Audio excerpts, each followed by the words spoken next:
Selanjutnya kita diperkenalkan oleh konsep connected atau terhubung. Jadi himpunan terbuka S, jadi kita bicara himpunan terbuka untuk membahas connected. Himpunan terbuka S dikatakan terbuka jika setiap dua titik Z1 dan Z2 kita bisa menghubungkan mereka dengan suatu poligon lain yang tetap berada pada himpunan S. Jadi ini maksudnya poligon lain, garis-garis yang patah-patah, jadi dia lurus-lurus tapi patah-patah, seperti itu. Jadi kalau himpunan S nya seperti ini, misalnya himpunan S nya seperti ini, dia akan terbuka. Anggotanya ini yang di tengah kosong, jadi anggotanya ini yang biru-biru saja. Misalnya ini anggotanya yang biru-biru semua S nya. Maka bagaimana jika titiknya di sebelah sini? Ini set satunya, ini set duanya di sini, di ujung. Maka kita cara buat poligon lainnya ya mau tidak mau seperti ini. Bisa seperti ini, satu langsung ke sana bisa. Kalaupun nanti misalnya kita buat yang lebih ribet, saya hapus dulu nih. Katakanlah seperti ini modelnya. Dia harus himpunan terbuka ya.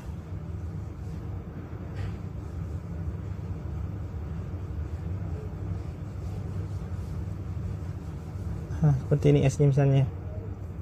Bagaimana caranya dibuat? Misalnya set daerah dalam sini adalah anggotanya. Misalnya di sini set satunya, di sini set duanya. Poligonnya berarti buat seperti ini, patah-patah terus sampainya ketemu. Seperti itu poligon lainnya. Jadi yang penting kita bisa buat poligon lain seperti itu, maka kita katakan dia terhubung. Seperti itu.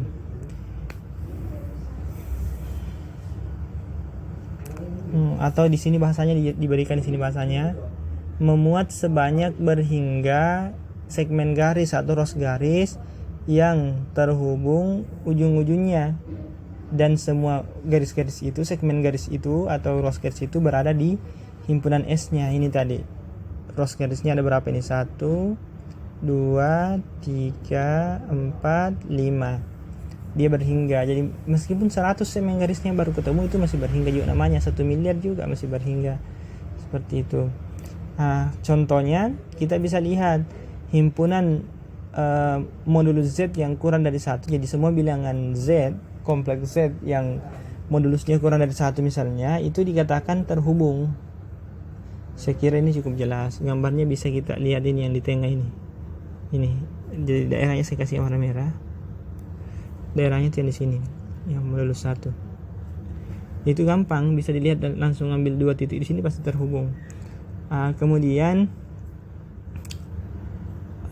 sama ini yang bentuk disk juga ini. 1 kurang dari modulus Z kurang dari 2. Ini juga tentu terbuka dan juga dia terhubung. Selanjutnya, suatu himpunan terbuka yang tidak kosong dan terhubung. Ini satu himpunan terbuka tidak kosong yang terhubung disebut dengan domain. Jadi kita nanti berbicara domain itu maksudnya himpunan terbuka tidak kosong dan harus terhubung, baru kita katakan dia sebagai domain. Kemudian dari sini kita bisa lihat bahwa setiap persekitaran pasti merupakan domain karena persekitaran itu terbuka juga terhubung.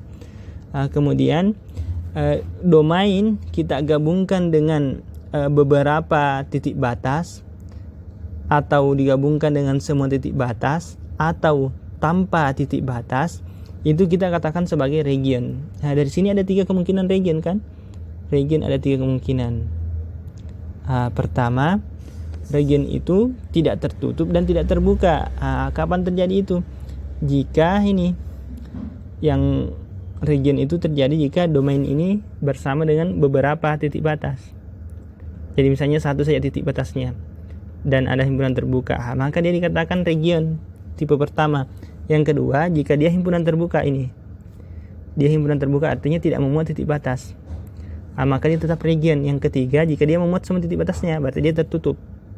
Jadi di sini bisa dibilang tertutup, terbuka, tidak keduanya. Jadi begitu region. Jadi secara umum semua subset yang tidak kosong itu pasti kita bisa katakan sebagai region.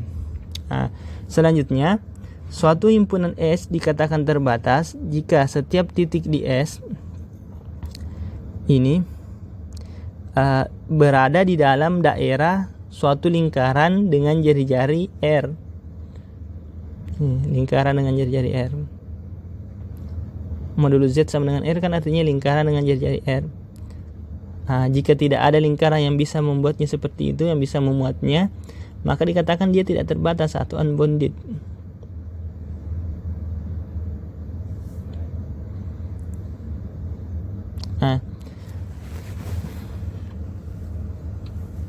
Contohnya yang terbatas begini. Misalnya kita punya neighborhood sendiri, epsilon, misalnya epsilonnya kita buat 1 dari titik 0.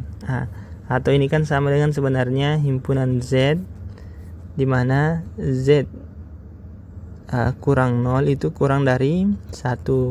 Kalau kita gambarkan berarti seperti ini. Di sini titik 0,0 di sini. Ini jari-jarinya ke sana itu 1. Ini pasti merupakan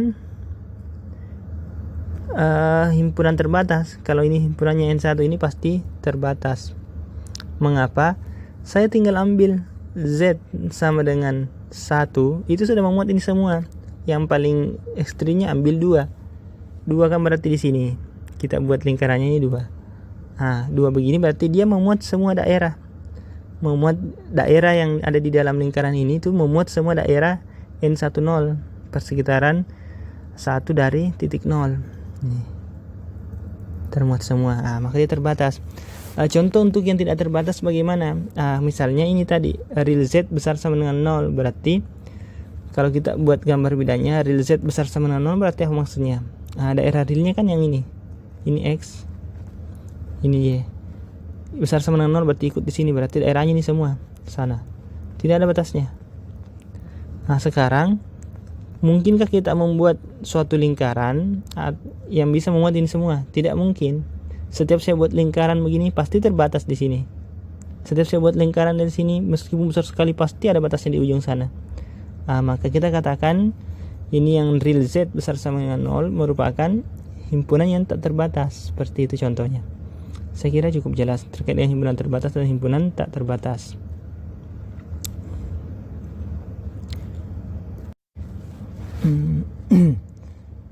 Baik, terkait dengan istilah tadi interior, ada yang kelupaan. Ada istilah titik close, bukan titik, ada istilah closure dari S. Jadi kita punya himpunan S, ada istilah closure S. Ini biasanya ditulis seperti ini, S kemudian kasih garis di atasnya. Dia namanya closure dari S. Closure dari S ini maksudnya adalah himpunan yang memuat semua titik-titik S dan juga memuat titik-titik batas dari S. Jadi dia pasti tertutup. Jadi kita bisa katakan sebenarnya closure dari S adalah himpunan tertutup yang memuat semua anggota S dan memuat juga titik-titik batas dari S. Sekarang apa perbedaannya dengan definisi tertutup? Definisi himpunan tertutup adalah himpunan yang memuat semua titik-titik batas. Kalau kita tulis begini, katakanlah S-nya ini. S-nya adalah himpunan ini. Ini sepotongnya tidak memuat, sepotongnya memuat. Ini S-nya. Maka daerahnya ini yang dalam sini semua S. Maka himpunan closure-nya ini S. Kalau ini S, closure-nya ini seperti ini. Buat saja seperti lingkaran. Ini adalah closure dari S. Sedangkan ini pasti tertutup. Sedangkan himpunan tertutup itu tidak bisa kita langsung katakan closure dari S. Mengapa?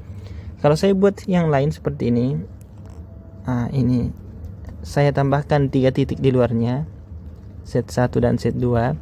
Ini kita katakan dia sebagai himpunan misalnya S1. Ini tetap himpunan tertutup, tetapi dia bukan closure dari S, karena closure S dari ini. Maka kita bisa katakan sebenarnya closure dari S itu adalah himpunan tertutup minimal yang memuat S. Jadi dia adalah himpunan tertutup terkecil yang memuat S. Karena kalau ada himpunan lain tertutup yang memuat S, misalnya ini yang gambar ketiga, ini yang S1, maka dia ini pasti memuat titik lain, berarti dia sudah tidak minimal. Ini. Karena masih ada yang lain yang lebih kecil dari ini, lebih sedikit lebih kecil dari ini yang memuat, yaitu yang ini. Seperti itu. Kemudian istilah lainnya ada juga saya hapus dulu ini. Ada juga istilah lain, yaitu titik akumulasi atau titik limit. Biasa di analisis kita katakan sebagai titik cluster.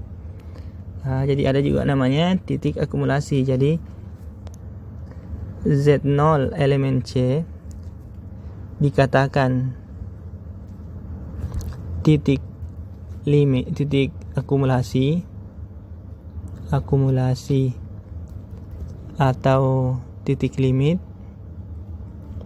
dari himpunan S jika aturannya itu ini, setiap persekitaran Z0 itu kalau diiriskan dengan S selalu tidak kosong.